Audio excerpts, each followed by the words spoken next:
Right, good evening, everybody. Nice to see everybody again. And I think one or two new people that I haven't been on for a couple of weeks, so apologies for that, but I'm back. So this evening we've got the pleasure of Rob Hammond, who is going to give us a talk on something a little bit different, I think. And from what I've heard of it, I think it should be interesting, how to prepare your openings using opening tree, which I'll be honest, I've not heard of until very recently. So I think I will hand over to Rob and let him introduce it. Excellent. Hi, good evening, everyone. So as introduced, I'm Rob Hammond, originally from South Africa. And my background in terms of chess is I come from a chess playing family. We used to travel through to my grandfather, who had an ornate wooden chess set and board. I would still remember the brass clasp being opened up and the pieces being turned out, and watching games between uncles and grandfathers and fathers, and quite a family affair. And my family, the direct family, all got involved in chess, from my mum doing the managing for the local primary school, to my father getting involved in arbiting, to my two brothers and I representing at national levels at junior chess.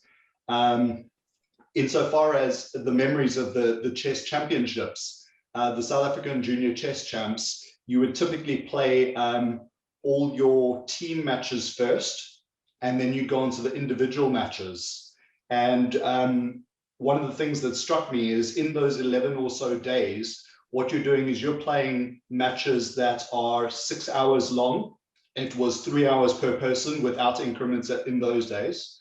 And you play your first game in the morning from 8 till 2, and you play your second game from 6 till midnight. And the thing that really stuck with me is the dormitories that we would stay in, because typically we would travel in end of year time when the universities had shut down. So you'd be staying in these dormitory environments. And I remember being woken up by my alarm at 4 o'clock in the morning, because I would have managed to get copies of my opponent's score sheets that I was going to be playing in the next morning's match. And I would frantically go through their games to try and get a better idea of what sort of style or gameplay I'd actually be seeing. So it was really exhausting in terms of the time. And I'm just looking at this tool, openingtree.com, and the amount of time it would have saved me in terms of understanding my opponents is just absolutely phenomenal. So I'm sharing the screen now in terms of what you can expect when you go across to Opening Tree. Has that come out all right? Yeah, that's fine. Fantastic. So Opening Tree, it starts off with basically a presentation. If you click on the openingtree.com site, it starts off with just the board in terms of greetings. And what you can do is you can click on any of the sources that you want to source your information from. So for instance, if you click on Lichess, you then move down to the username. And I'm going to just type in one of the players that I played against. You can type in any username, and what you do is you can choose whether or not they were playing as black or white. So if you know in advance that you've got a specific match against a player, I knew that I was playing this particular character where he was playing white, and you can go through advanced feature filters. So for instance, on Lichess, you can choose whether or not it was rated or casual. You can choose whether or not it's all the different time controls, or if you just want to go through classic games, or however niche and however nuanced you actually want to set the settings for. Because for instance, a lot of players will have different blitz repertoires compared with their long play repertoires. If you just select the default settings, so if you keep the advanced filters blanked out and you click continue, and then you choose Analyze Games, what it's now doing is, on this white games loaded, you'll see it moves quite slowly in terms of the actual process, because what it's doing is it's going through every single PGN match of that player in Lichess where they were playing white, And what it's doing is it's moving through every single move that they played in those games. And the reason it's doing that is so that it can accurately pick up transpositions as well as just the actual move sequences. So from that perspective, absolutely phenomenal. You'll notice though that it does take a long time and seems even longer in terms of while we're on a Zoom call. So what I'm going to do is I'm going to stop this, because what you can do is after you've loaded a certain sequence or a certain profile of a player, you can save the .tree file to access it later.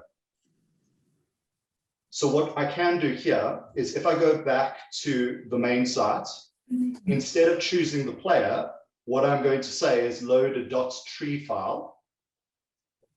And this is exactly the same process, but effectively this is all his games that will load at a much faster rate than having to go through it individually, because it's already formulated his opening tree. So this is the format that you would see once you've actually loaded the full profile. And you'll notice that he dominates in terms of playing an E4 in terms of opening the matches, which suited me because being a Caracan player, and I know it looks absolutely daunting with the number of arrows that spring up on the board, but it comes down very quickly because I knew that I was playing C6. So you can actually play the moves one at a time. And what it does is it actually shows you your opponent's responses to each of the moves. Now I can see he has replied with a knight F3 on a very rare occasion, but I know his predominance is for D3. So now you're starting to move down in terms of the actual, you can play your moves that you would play, and you can see immediately if I play D5, there's a very high likelihood that he is going to be playing his knight to D2. I knew that I had prepared in terms of what I wanted against him. I saw that he was going down a certain line. For instance, if I just maximize this so I can see the screen as well. Here we go. Here we go. So what you can do as well is you're looking at the player's actual moves here. But if you move across to the different options, you can look at the different games that he's played, as well as if you move one further, you get the opening book. And now this is the opening book of all Chess and chess.com games, all databases combined, for the moves that you would typically see from this particular position. So I know that once this game evolves on the board, or once you get to this particular position, you're sitting with 67,000 players will typically play knight G to F3, compared with 11,000 being the second most common move. The beautiful thing about this is you can also see the average rating as well as the win rates for black versus white. So as you're moving down, you can actually see all the different options, and it can give you ideas not only as to what the right move is to make, but it can also give you an idea immediately of the types of players that are playing it in terms of their ratings, as well as the win rates and draw rates that you'd see from that host of games that you're selecting. So going back to the game, on the moves for his particular database, once this is played, I had prepared a line against him, and I knew that in terms of his most popular responses, I was going to see all of these moves pop up on the board.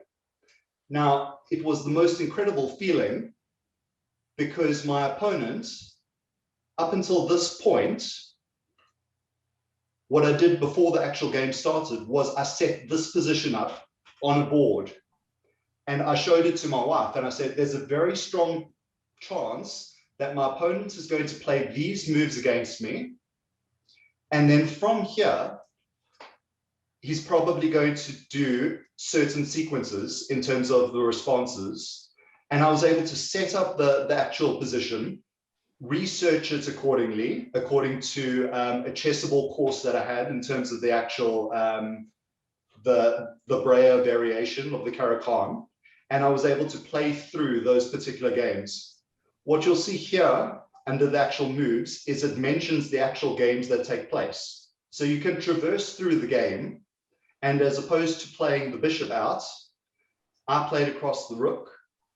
And I knew in terms of his preparation that he played the 2 pawn moves in the past. But in fact, against me in my game, this is where he actually broke from his preparation. And you'll see that in terms of my game here, it's actually captured because I'm the only game that went down this particular sequence. So I knew at what point my opponent was going to be out of book. But we're 8 moves deep into the actual game. I've prepared for this particular situation on the board, and my opponent has been out of book for 2 moves already. So in terms of the game further, with him being out of book, let me just take through a few more moves.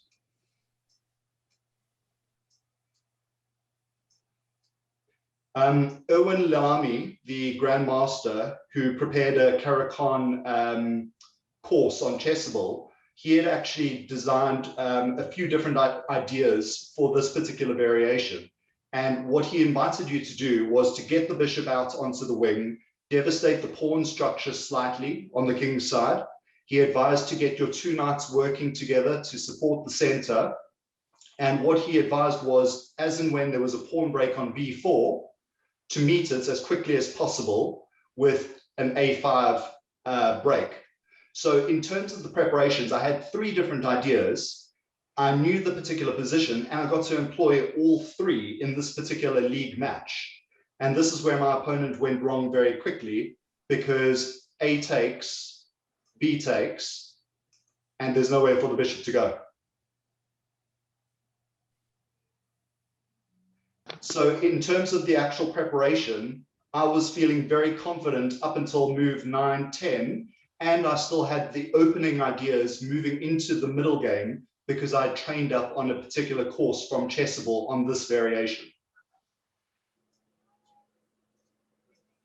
I'm just going to play through a few more of the moves of the actual game so you can see how it actually went through. But I mean, once you've lost that piece in the actual opening, I don't think there's very much to it after that. Nice little finish though in terms of how it all went down. And from this particular point, my opponent obviously resigned.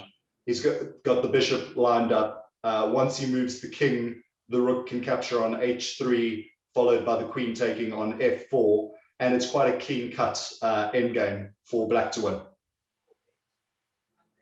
So one of the big advantages of this opening tree is you can have that 8 to 10 moves in the bank in terms of preparing against a specific opponent.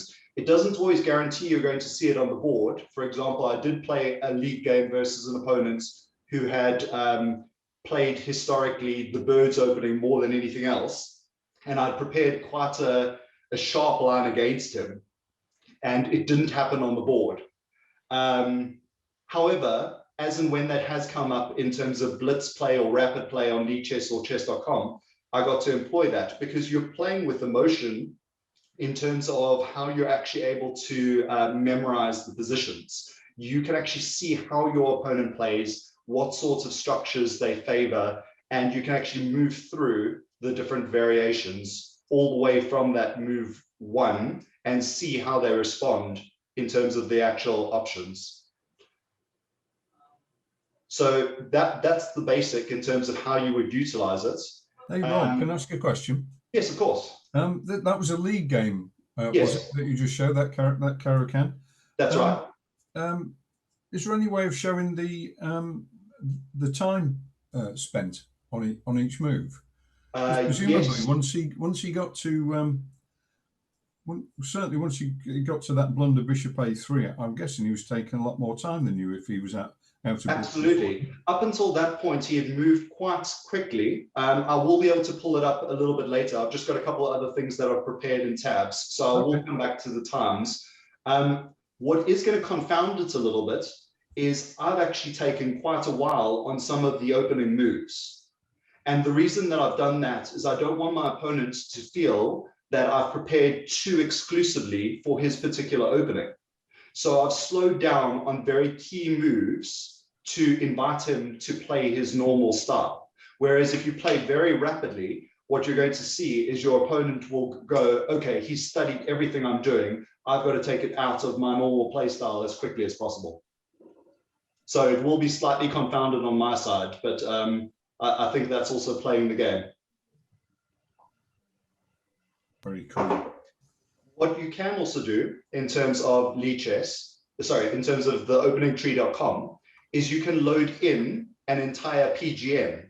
So where we chose to go into a certain character's profile, you can load a PGN. So what I've done is I've taken the time to go through every single move within this Caracan course from Erwin Lamy, the Grandmaster, and I've captured it into a PGN file because unfortunately, Chessable doesn't allow you to obtain the PGNs.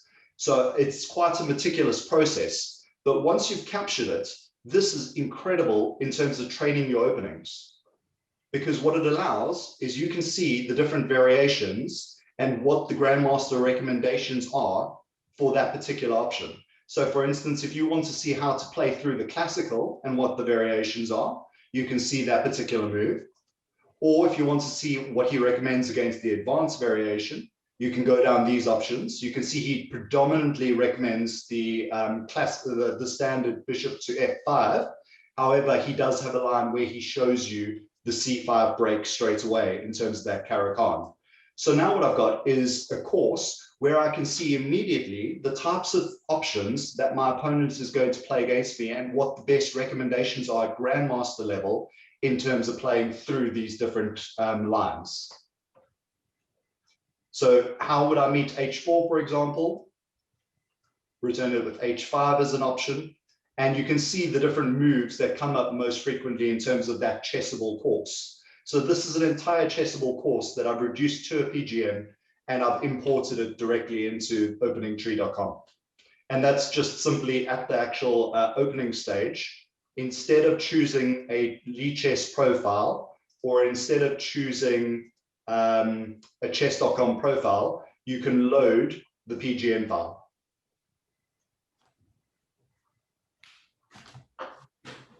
Sorry, Rob, can I just ask a question, please? Of course, yes. Yeah, so I've got a couple of chessable courses, and I must admit, and I know that you'd be familiar with the idea that they like this repetition, and I find that a little bit irritating sometimes. So are you suggesting that one way around that would be to download those courses? Is that what you're saying? And then, well, there's no easy way to download the course. So I've meticulously gone through it and captured the PGN in terms of in a chess-based structure or in a Lichess study.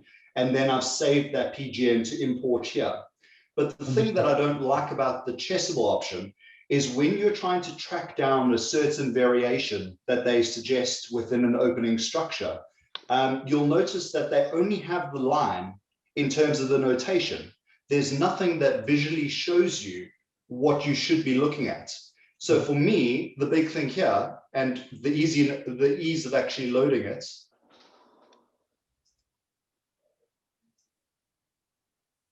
so if I just load the lifetime repertoire again, so I've chosen it there, and sorry, the Zoom screen is just blocking out my button, but here we go. Continue. And once you click Analyze Games, it loads in the different variations that I've captured into that PGN. So now I've got something that is very visual for me, and I can see in that particular position, for example, from move 3 that I've gone down to, I can see on the board the 4 types of moves that the Grandmaster is suggesting I'm going to see more often than not. Yeah. However, if you do ever get to a point where it's not one of the Grandmaster recommendations, and just to show you, for example, I'm learning the Caracan, so immediately I'd want to flip the board. Very easy to actually change your controls.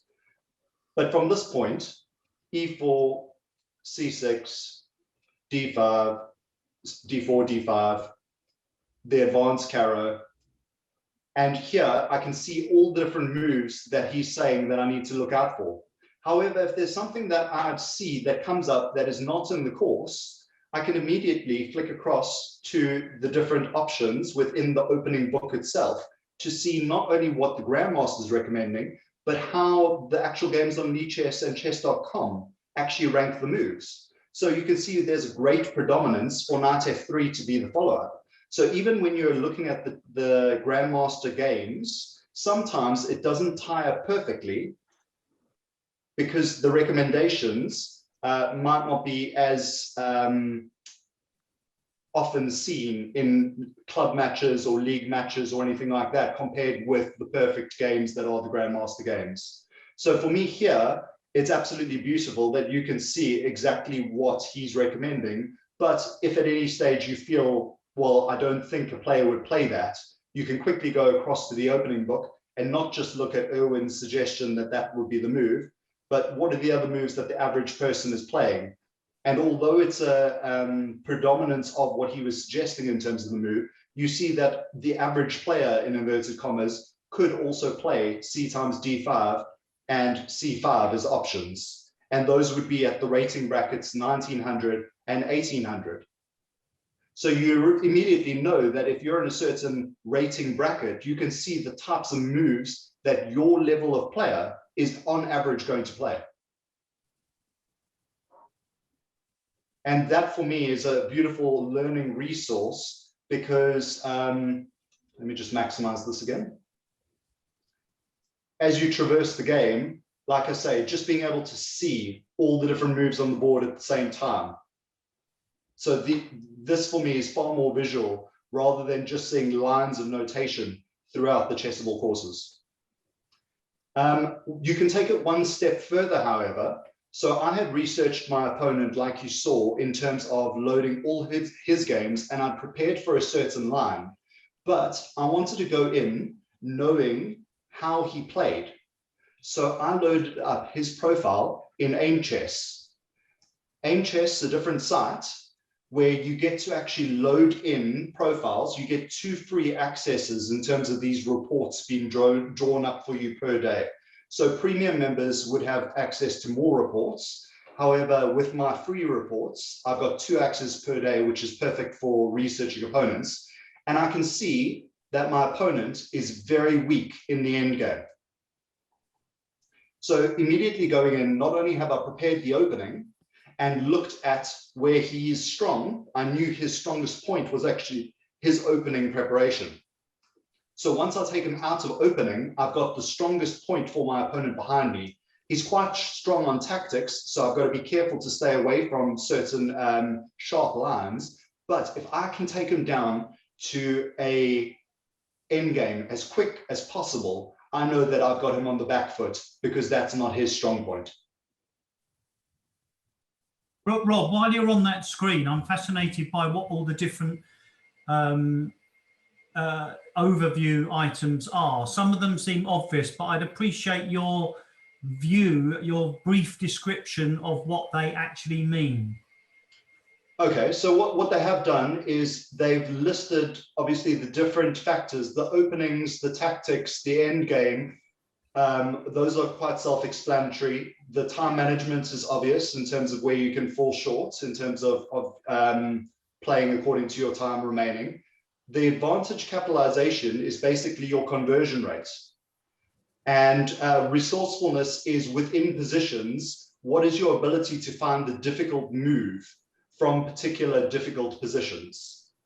So what it's showing you here is not only your rating, but also your peers rating, which is quite key.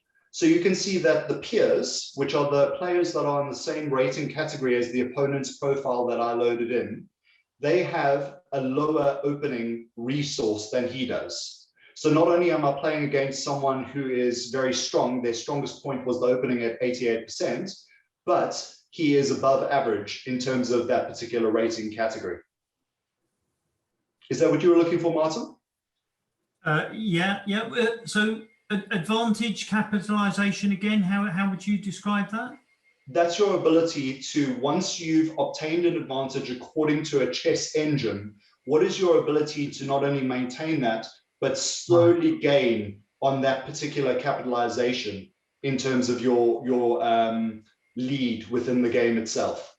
Can you compare 2 players on that chart rather than a player versus a set of peers?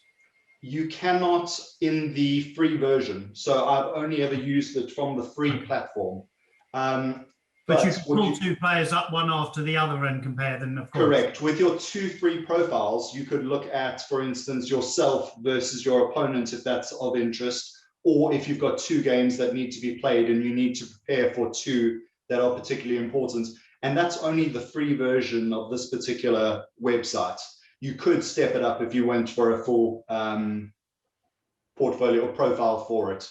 But your advantage capitalization, it does drill it down to the different rating categories that that person falls into, as well as looking at the different groups.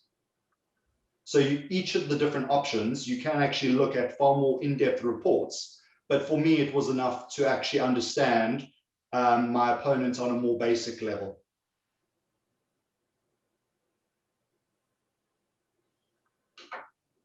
In terms of opening tree itself, are there any questions around how to load it up, or do we want to see any more examples of how to actually take advantage of that particular profile? Rob, can you use it to analyze your own games and find improvements? Absolutely. And I heard quite an interesting overview. I know Martin, tongue-in-cheek, a few weeks ago, he described this as cheating in terms of preparing against your partner. However, in terms of the way that grandmasters prepare against each other, they've obviously got teams of seconds that are busy working through your particular games. So for instance, if I chose chess.com and I chose someone who is maybe familiar to you. Don't know who that is. Would you be looking at white or black? Doesn't matter. White. It doesn't matter. Okay, so what I'm going to do here immediately is, especially because I'm talking to Paul Sloan, I have to click on advanced filters, and I've got to make sure that I change the from date, because we don't have time to load the 23,000 games. So what I'm going to do is I'm going to change the date. Play today. And let's just take a look at from a week ago, so that we only load the 1,000 games that come into effect. Fishy sweet. So there's your 21 games that you've played in a week. And in terms of your options, you can see, for instance, if there's a particular line that you're really battling with. What you can do is you can go down the options and you can improve your game by looking at the win rates that those moves are yielding. Win rate for who? So for what you do is you stop on your move, and for instance, you've had results of knight c3, knight f6. You play your bishop out straight away. And what this is showing you is the one game that you've had that goes down this particular sequence. But if we play out different options, and say, for instance, on this Queen's Gambit decline, the Slav type structures, perhaps here you're battling in terms of your structure. What you could immediately do is, instead of looking at the moves tab, which is only showing your moves, you move across to the opening book again, and you can see what your opponent is most likely going to play. And it doesn't matter if you go out of book, but it's nice to see the different options that are out there. So for instance, if you've not had good luck with the knight f3 option, you might decide that c times d5, which takes your opponent down a very, a much less traveled path. You might decide that this could be a more interesting line for you. And what that does immediately is it shows you that white has actually got higher rated percentages in terms of their games won. And the reason for this could be as simple as the fact that it's a road less traveled. Okay. So that database you're looking at there, is that all chess.com games or just highly rated players? All chess.com and all Lee Chess and anything else that it's pulling over from the actual openingtree.com. So it's also looking at Lee Chess tournaments. But it might be full of junk games. for It very could be weak full players. of junk games, but what that will immediately reveal to you is when you're analyzing that particular move, you can see the average rating that played it, Right. as well as the results that it's yielding. So it does give you quite a good overview. It's not for you to use it without questioning it, but certainly you can go down those lines with a great degree of certainty. So for instance, even if you load this up without loading any database whatsoever, you've still got access to the opening book.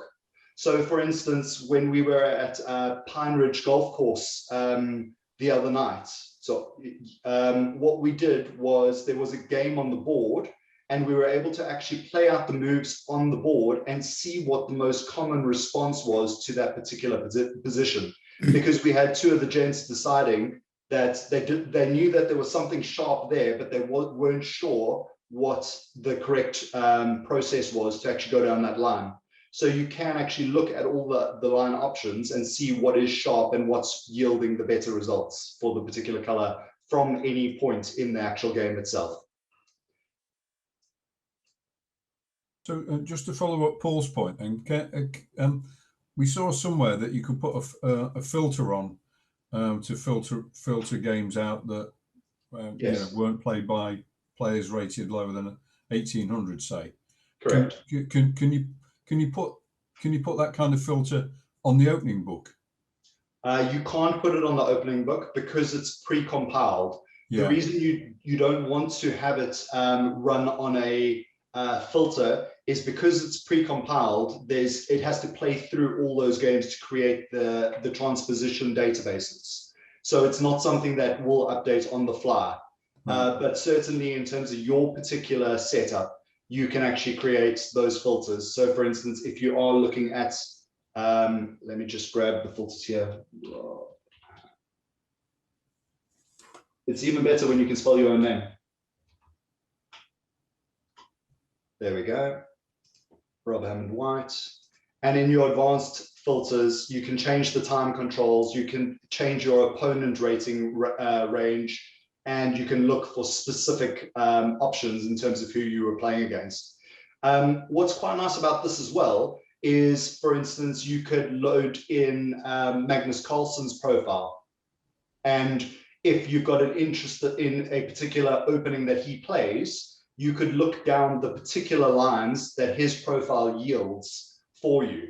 So not only are you able to look at it for your own games and look at it for your opponents, but you could look at Grandmaster games, for example, and see how they play through certain positions that you have an interest in. Rob, how do you get people's usernames? So that's a little bit more tricky. In all the online leagues, they actually reveal the usernames to you because you need to be playing against that particular opponent on the Lichess or chess.com or Tornello or whatever the platform is. So on these online leagues, you're going to have immediate access to it.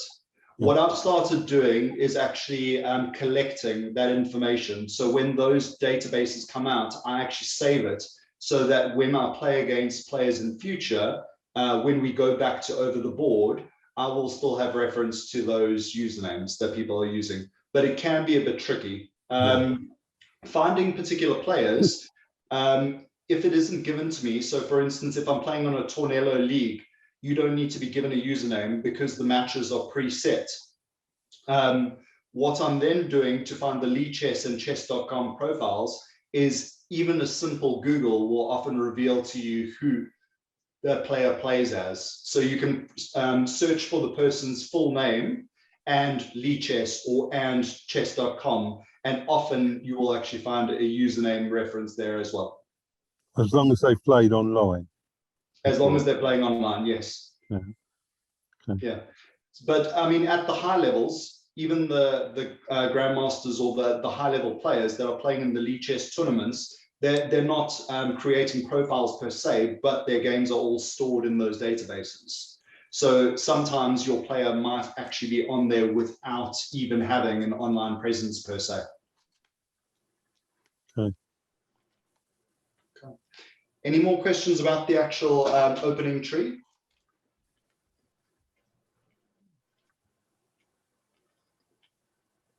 I mean, just Rob, maybe the general question, or leave this to the end, but obviously this is a powerful tool to just put your own name in, or would you just tend to use the what's in Live Chess or what's in chess.com, but presumably you can just analyze yourself?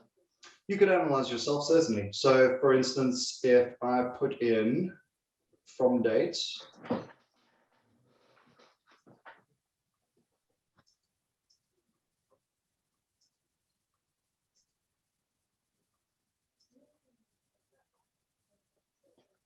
so in terms of your games, you can very quickly see what your particular style is going to be and what you've been playing lately, if you've had any deviations from it. And in fact, you can see the results that you've had in those particular cases as well. The D3, for example, was when I was playing an online match and I actually had a mouse slip on the first move. So there is a D3 in and amongst all the D4s as well. But you can very quickly see the types of style or game that you've got as well, in terms of, as those games load, this will actually flesh out. So you can get started straight away. If you know that there's a particular line you want to look at, you don't need to wait for all the games to load. You can actually start playing through, and when the games are loaded, it will actually be a better resultant for you. But yes, you can get started straight away in terms of looking at your particular matches. Hey, Rob. Yes. Question about the colours of the arrows, or Yes. the arrows. There seems to be two degrees of freedom with the arrows. One's the size of the arrow, and the other's the depth of colour. Are those indicating something different? So in terms of for knight c3, you've got a deeper green but a thinner arrow. Correct. And I see that now. I noticed that with d5 on the first move as well. There was. So I have a bigger arrow for e5 than d5, but it's I hadn't actually picked up the fact that it was a different size. It looks like the most common move is actually a slightly smaller and bolder arrow. But I hadn't actually picked up that the size was different. Obviously, as you move over the different options, it highlights them in a different color for ease of view. But I hadn't actually seen that it was a smaller arrow per se. You think it's just an additional way to highlight the most common move? I think it might be, but I mean, the boldness of it is certainly very easy to see generally. And if it's that close, it's worthwhile you actually looking at all the options anyway.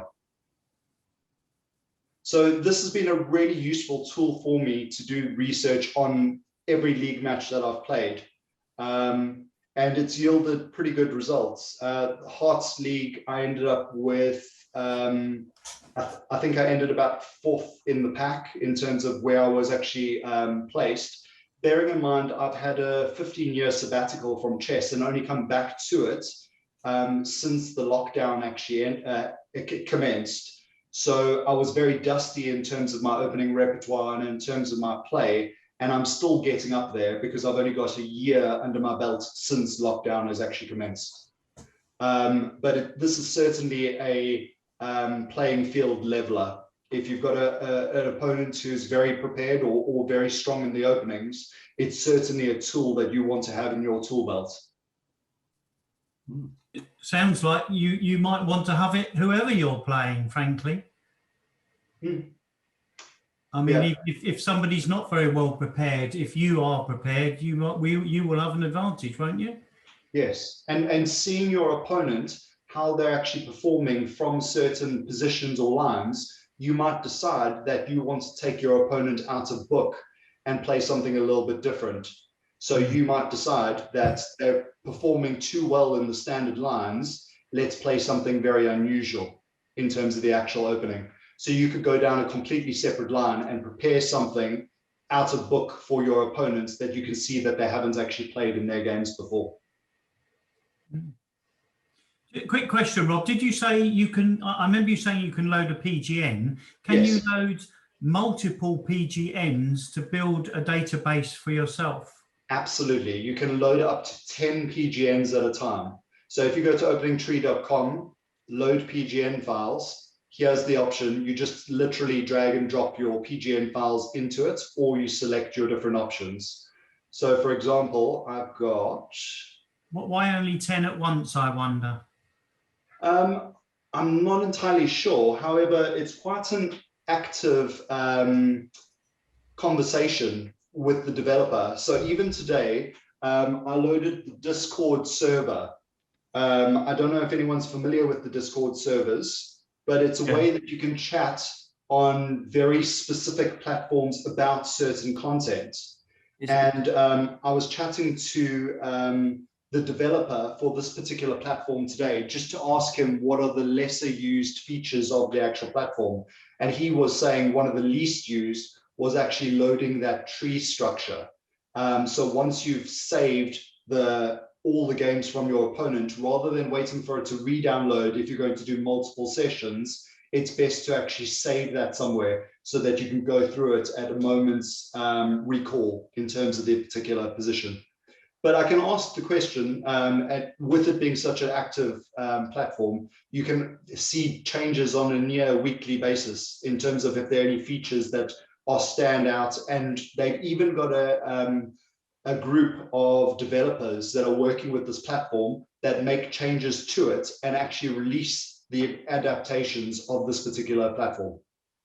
I was just thinking, go back a year or so, I didn't play a lot online. I don't actually play that much now, but I've got hundreds of games in PGN format that I played in years previous. Yes. It was quite interesting to load up, to then use the tool to look at myself and my old games. And how you've progressed, because you could actually take your snapshots of different time zones every 5 years to see your results from certain positions. So it could be quite interesting from that perspective.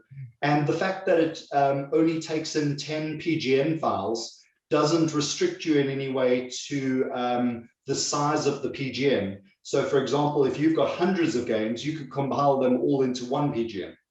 Oh, okay. All right. That's fine. Yeah. So from that perspective, I mean, the PGN is just, if you've opened it in a text file before, you can see it's a very simple structure. As long as you've got that separation of games by an empty line, you can combine as many different games into one PGN as you want. Okay, that's fine. Good. Yeah.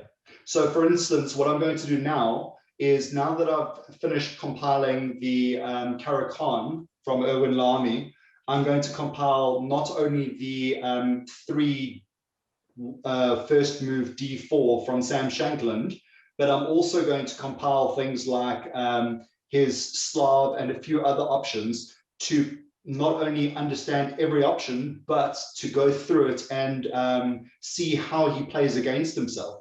So for example, if he's recommending D4 for a starting move, and he's also got a semi-Slav line that he recommends on Chessable, how does he play off the 2 different options against each other? And what happens if you play against a player who is fully prepared down all those lines? Lots to explore still. Okay. But I thought this would be an interesting conversation starter, and I'm sure that individuals from the Camberley Chess Club would probably be able to spot different options in terms of how to use the tool in slightly different ways. Because when I was talking to the group today, it seems like everyone's using it in slightly different ways in terms of how they're approaching openingtree.com. So what's the business proposition of the developers? I mean, do you have to, is this free to use, or is there completely free to use? Is there a premium option that you have to pay for? Or? There isn't even a premium option to open. No adverts? No adverts. So what you've seen now in front of you is the completely free version, and it's been that way since its inception. It's got a few different... How are they going to monetize this? Because there's obviously a lot of effort gone into this. A lot of effort has gone into it, but I haven't seen any monetization come from it as yet. It's got a few big backers, like for instance, you can see at the top of the actual profile, it lists it as being used primarily by Eric Rosen as a popular option.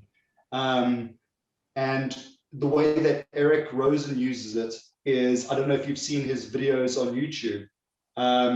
but he's very keen to find opening traps and pitfalls within openings. And this is one of the tools that he uses on a regular basis for that, to make his gameplay more exciting.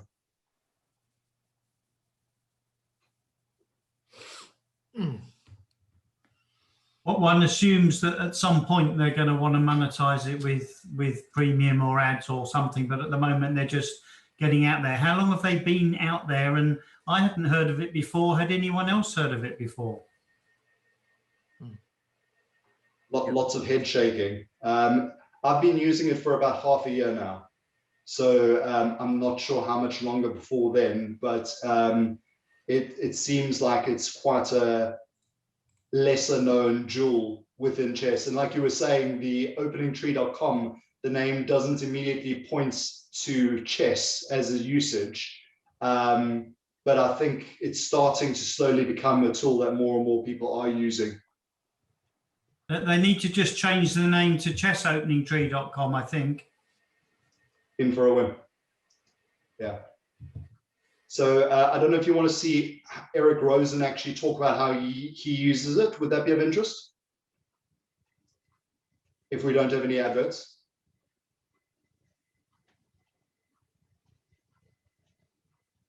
Okay. There we go.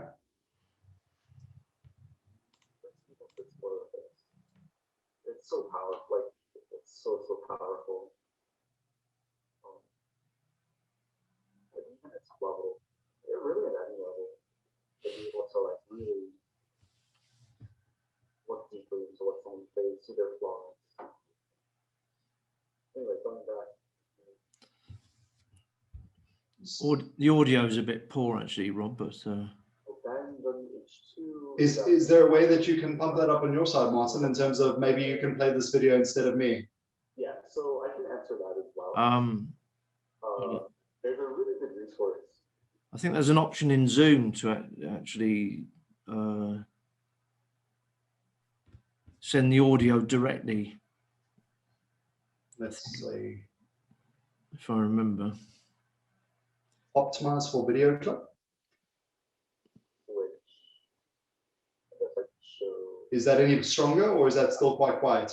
I think it's under the sharing option under this. It's called openingtree.com. I think I've shown this before actually. So okay, I've changed. Like if you're preparing for a specific opponent, like for me, I was preparing for Alina, so I knew for chess.com. And then saying black. No, I want her white. So he's pretty much taking you down exactly the same lines in terms of how to prepare it.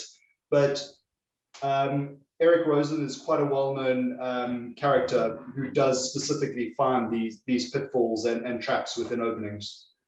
Worthwhile checking out his videos as well if you've got some time on YouTube. But yes, that from my side is Opening Tree and Aim Chess on how to analyze your opponents a little bit better. Very interesting. Yeah. Really interesting, yeah.